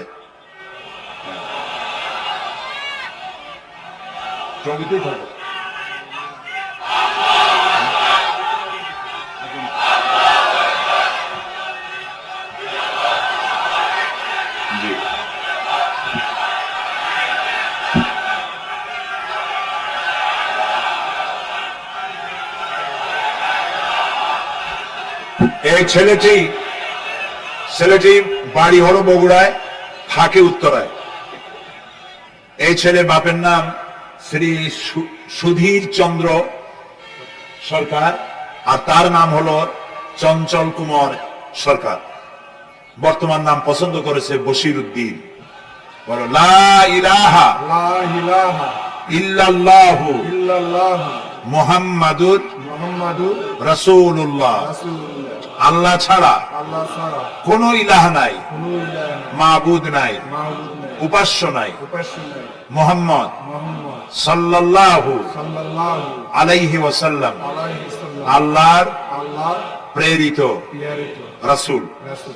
আশহাদু আন আশহাদু আন লা ইলাহা লা ইলাহা ইল্লাল্লাহু ইল্লাল্লাহু ওয়াহদাহু ওয়াহদাহু লা শারীকা লা শারীকা লাহু লাহু ওয়া আশহাদু আন্না ওয়া আশহাদু আন্না মুহাম্মাদান মুহাম্মাদান আবদুহু আবদুহু ওয়া রাসূলুহু। ওয়া রাসূলুহু। আমি সাক্ষ্য দিচ্ছি আমি সাক্ষ্য দিচ্ছি আল্লাহ ছাড়া আল্লাহ ছাড়া কোনো ইলাহ নাই, কোনো ইলাহ নাই, মাবুদ নাই, মাবুদ নাই, উপাস্য নাই। উপাস্য নাই। তিনি এক, তিনি এক, তিনি একক, তিনি একক, তার কোনো তার কোনো অংশীদার নাই। অংশীদার নাই। আমি আরো সাক্ষ্য দিচ্ছি আমি আরো সাক্ষ্য দিচ্ছি মুহাম্মদ মুহাম্মদ সাল্লাল্লাহু সাল্লাল্লাহু আলাইহি ওয়াসাল্লাম আলাইহি ওয়াসাল্লাম আল্লাহর আল্লাহর বান্দা বান্দা এবং এবং তার তার প্রেরিত রাসূল। প্রেরিত রাসূল। বলো আসসালামু আলাইকুম। আসসালামু আলাইকুম। আপনারা জবাব দেন। এই ছেলেটি এখন আমাদের মধ্যে নিষ্পাপ। আমাদের সকলের আমলনামায় পাপ আছে। রাসূলুল্লাহ বলেছেন, যখন একজন মুশরিক ইসলাম কবুল করে, কালেমা পড়ে, বিশ্বাস করে, অর্থ সহকারে উচ্চারণ করে, তার পিছনের সমস্ত গুনাহ খাতাকে আল্লাহ তাআলা মাফ করে দেন। সুতরাং আমরা তার জন্য দোয়া করি, আল্লাহ যেন তাকে খাঁটি মুসলমান বানায় দেন। আমরা সবাই বলি আমিন। প্রিয় ভাই সব, মোনাজাতের পর এশার আজান হবে। আমরা বা জামাত এশার নামাজ পড়ে যাব ইনশাআল্লাহ। বলেন ইনশাআল্লাহ। এত বড় জামাত আমরা কোথাও পাবো না, এবং জীবনে আরেকটা জামাত এরকম পাবো তার কোনো নিশ্চয়তাও নাই। ঠিক না ভাই? নামাজ আমরা আদায় করে যাব 5 ওয়াক্ত। কি বলে, এখানে সারা জীবন 5 ওয়াক্ত নামাজ সঠিকভাবে আদায় করব, আর এশার নামাজ আমরা এখানে জামাতে আদায় করে যাব। আর এই বিশাল মাহফিল তৈরি করতে অনেক খরচ হয়েছে। আপনারা নিশ্চয়ই দেখতে পান এত বড় প্যান্ডেল করতে কত টাকা খরচ হতে পারে, এবং তারা প্রচেষ্টা করেছে। আপনারা এই লাইটিং, মাইকিং, প্যান্ডেল, স্টেজ, তারপরে পোস্টার, গেট ইত্যাদি তৈরি করতে বহু টাকা খরচ হয়েছে। আপনারা যাওয়ার সময় মেহেরবানি করে তাদেরকে চতুর্দিকে ড্রাম এবং চাদর নিয়ে লোকেরা দাঁড়িয়ে থাকবে, আপনারা আল্লাহর হস্তে তাদেরকে কিছু সহযোগিতা করে যাবেন। রাজি আছেন? আপনারা রাজি আছেন? আল্লাহ আপনাদেরকে তৌফিক দিন। মা বোনেরা যারা এসছেন, মা বোনদের জন্য আজকে তেমন কোনো কথা বলতে পারলাম না, তবে যা বলেছি নারী এবং পুরুষ সকলের জন্য সমভাবে প্রযোজ্য। আপনাদের জন্য একটু বেশি করতে হবে। এই রাসূলুল্লাহ বলেছেন, আল মারআতু ইজা সাল্লাত খামসাহা ওয়া সামাত শাহরাহা ওয়া আতাআত বালাহা ওয়া আহসানাত ফারজাহা। রাসূলুল্লাহ বলেছেন, যেসব মহিলারা 5 ওয়াক্ত নামাজ সঠিকভাবে আদায় করে, রমজান মুবারকের রোজা রাখে, সতীত্বের হেফাজত করে, স্বামীর আনুগত্য করে চলে, কিয়ামতের দিন ওই সব মহিলারা আল্লাহর জান্নাতের যে দরজা দিয়া খুশি সেই দরজা দিয়া জান্নাতে প্রবেশ করতে পারবে। সুতরাং আপনারা এই কথাগুলি মেনে চলুন, আল্লাহ আপনাদেরকে তৌফিক দিন। আমি মোনাজাত করব এখনই, আপনারা যাওয়ার সময় সকলে সহযোগিতা করে যাবেন। আর নামাজের জন্য একটি বই আছে, চরিত্র গঠনে নামাজের অবদান। আমরা যে নামাজ পড়ি অনেক সময় নামাজ হয় না। রাসূলুল্লাহ বলেছেন, সাল্লু কামা রাআইতুমুনি উসাল্লি। নামাজ পড়ো সেইভাবে যেভাবে আমাকে নামাজ পড়তে দেখো। জীবনের শ্রেষ্ঠ ইবাদত নামাজ, তাই যদি সঠিক না হলো তাহলে পণ্ডশ্রম হয়ে যাবে। এই জন্য নামাজ কিভাবে মানুষের চরিত্রে অবদান রাখে, আর নামাজটা কেমনে পড়তে হবে, রাসূলুল্লাহ কিভাবে পড়েছিলেন, সেটি আমার এই বইটিতে লেখা আছে। এটি চরিত্র গঠনের নামাজের অবদান। এখানে লাইব্রেরি আসছে, কোথায় আপনারা খুঁজে বের করে সেটা নিয়ে যাবেন। আর একটি হলো সূরা লোকমান। সূরা লোকমানের 2টা রুকুর তাফসীর করেছিলাম আমি চট্টগ্রামে, মাত্র 2 রুকুর তাফসীর। এই 2 রুকুর তাফসীর 5 দিনে শোনার পর 48 জন হিন্দু, বৌদ্ধ, মুসলমান হয়ে গিয়েছিল। যাকাত সম্পর্কে, মা বাপের অধিকার সম্পর্কে হযরতে লোকমান তার সন্তানকে যে নসিহত করেছে, সেই নসিহত 9টা নসিহত ছিল। ওই নসিহতগুলি আল্লাহর এত পছন্দ হয়েছে যে আল্লাহ তাআলা নিজে লোকমানের নসিহত কোরআন শরীফে উঠাই দিয়েছে। সুবহানাল্লাহ। সুতরাং আমার সন্তানদের ভালো করার জন্য এই নসিহতগুলি দরকার। এটির নাম যারা ক্যাসেট থেকে উদ্ধার করেছে, নাম হলো তাফসিরে সাইদি লোকমান এবং সূরা লোকমান। এ পর্যন্ত 4টা তাফসির বেরিয়েছে তাফসিরে সাইদি নামে, যেগুলি আমি তাফসির করেছি চট্টগ্রামে, সেগুলি এসব বই ওখানে পাওয়া যাবে। এই বইগুলি আপনারা লাইব্রেরি থেকে, এখানে মোবাইল লাইব্রেরি এসছে ঢাকা শহর থেকে, সন্ধান করে আপনারা নিয়ে যাবেন। আল্লাহ তাআলা আপনাদেরকে তৌফিক দান করুন। যাওয়ার সময় মাহফিলকে সাহায্য করে যাবেন, আর নামাজে সালাতুল ইশা আদায় করে যাবেন। আল্লাহুম্মা আমিন। ربنا ظلمنا أنفسنا وإن لم تغفر لنا وترحمنا لنكونن من الخاسرين ربنا لا تزغ قلوبنا بعد إذ هديتنا وهب لنا من لدنك رحمة إنك أنت الوهاب أي الله تعالى হাজার হাজার মুসলিম জনতা, পুরুষ এবং নারী, আমরা তোমার দরবারে হাত তুলেছি, গুনার বোঝা মাথায় নিয়ে হাত তুলেছি। দয়া করে আমাদের জিন্দেগীর সমস্ত গুনাহ খাতাকে আল্লাহ মাফ করে দাও।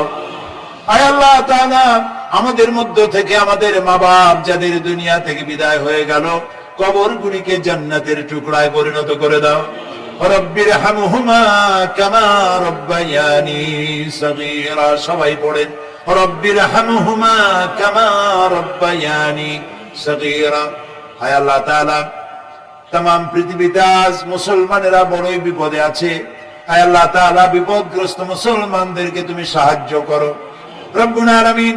ইরাকের মজলুম মুসলমানদের হাতে ইরাকের জমিন উঠায় দাও। আয় আল্লাহ তাআলা, জালিমদেরকে তুমি নস্তনাবুদ করে দাও।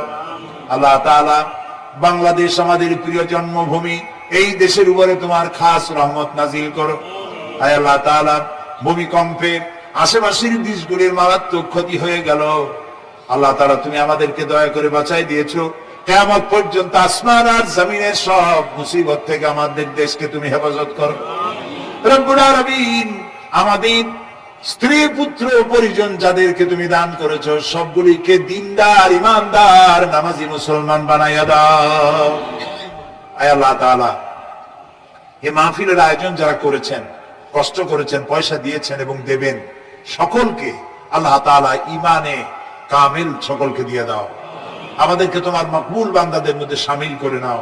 আল্লাহ তাআলা, যারা হজে চলে গেছেন, যারা রাস্তায় আছেন যাওয়ার পথে, আর এবং আরো যারা যাবেন, আল্লাহ তাআলা সকলের যাতায়াত আসান করে দাও, সকলের হজকে কবুল করে নাও। যারা হজ করেন নাই, এই মাঠে আজকে যারা উপস্থিত, মন চায় যেতে, আল্লাহ তাআলা তাদেরকে যাওয়ার ব্যবস্থা করে দাও। আল্লাহ তাআলা, মা বোন যারা এসেছেন, মা বোনদের গুনাহ খাতাকে মাফ করে দাও, মা বোনদের অসুখ ব্যাধি মাফ করে দাও, তাদের কেমন আমল করার তৌফিক দাও, যাতে করে কিয়ামতে হযরতে আয়েশা খাদিজার সঙ্গে আসর নসিব হয়ে যায়। আল্লাহ তাআলা, তোমার কাছে আরেকটা দোয়া করি, আমাদের এই বাংলাদেশে যারা বোমা মারে, আমাদের এই বাংলাদেশে যারা গ্রেনেড হামলা করে, আমাদের এই বাংলাদেশে সন্ত্রাসী তৎপরতা চালায়া যারা মানুষ হত্যা করে, তুমি তাদেরকে হেদায়েত করে দাও, তুমি তাদেরকে হেদায়েত করে দাও, তুমি তাদেরকে হেদায়েত করে দাও। আল্লাহ তাআলা, তোমার ইলমে যদি জানা থাকে ওদের নসিবে হেদায়েত নাই, তাহলে হামান, নমরুদ, সাদ্দাত, ফেরাউন এগুলোর যেমনি তুমি ধ্বংস করছো, বাংলাদেশে যারা গ্রেনেড হামলা করে, বোমা হামলা করে, মানুষ খুন করে, ওদেরকে গজব দিয়া, লানত দিয়া বাংলাদেশ থেকে চিরকালের জন্য বিদায় করে দাও। যারা বাংলাদেশে নৈরাজ্য সৃষ্টি করে, আল্লাহ তাদেরকে গজব দিয়া বিদায় করে দাও। হয় তারা হেদায়েত হোক, না হয় এই শয়তানদের হাত থেকে আমাদের দেশকে আল্লাহ তুমি রক্ষা করো রব্বুল আলামিন। টঙ্গী বিরাট শ্রমিক এরিয়া, আল্লাহ তাআলা শ্রমিকদের স্বাস্থ্য ভালো রাখো, তাদের সকলকে নামাজ আদায় করার তৌফিক দাও। আল্লাহ তাআলা, তাদের অভাব অভিযোগ দূর করে দাও। 4 দলীয় ঐক্য জোটের এই সরকারকে ইসলামের পক্ষে থাকার কাজ করার তৌফিক দান করে দাও। যত ওয়াদা নির্বাচনের আগে করেছিল, সবগুলি ওয়াদা অক্ষরে অক্ষরে পালন করার তৌফিক দিয়ে দাও। আমি কয়েক সেকেন্ড আপনাদের জন্য ছেড়ে দিলাম। মাথা নিচু করে, চক্ষু বন্ধ করে, যার যা চাওয়ার দরকার আল্লাহর কাছে চান। এই বিশাল মাহফিলে আল্লাহ তাআলা দোয়া কবুল করবেন ইনশাআল্লাহ।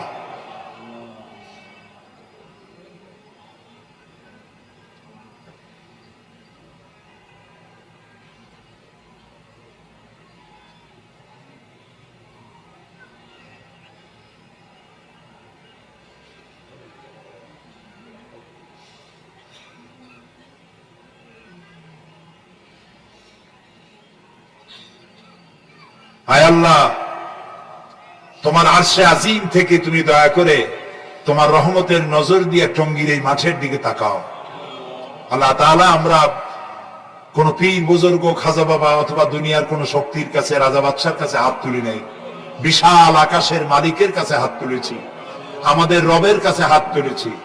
তুমি বলেছো দুনি আস্তাজিবু লাকুম, আমারে ডাকো আমি সাড়া দেব। আল্লাহ তাআলা আমরা ডাকতেছি, তুমি দয়া করে সাড়া দাও। আমরা ডাকতেছি, আমাদের ডাকের সাড়া দাও বাবু। আমাদের যাদের রোগ ব্যাধি আছে আল্লাহ দয়া করে শেফায়ে আজেলা দাও, শেফায়ে কামেলা দাও। আল্লাহ তোমার কাছে আর একটা বিনীত দোয়া করি, আল্লাহ তুমি আমাদের জন্মসূত্রে যেসব নিয়ামত আমাদের শরীরে দিয়েছো, নাক, কান, চোখ, হার্ট, কিডনি, চলৎ শক্তি, বলার শক্তি, আল্লাহ মৃত্যুর আগ পর্যন্ত শরীরের এসব নিয়ামতের একটাও ছিনাই নিও না বাবু। আল্লাহ তাআলা তুমি আমাদের প্রতি দয়া করো, মেহেরবান হও। মাহফিলের আয়োজন যারা করেছেন আল্লাহ তাদের এই কষ্টকে তুমি কবুল করে নাও। কিয়ামতের দিন কোরআনের সুপারিশ আমাদের জন্য নসিব করে দাও। ربنا تقبل منا إنك أنت السميع العليم وتب علينا إنك أنت التواب الرحيم سبحان ربك رب العزة عما يصفون وسلام على المرسلين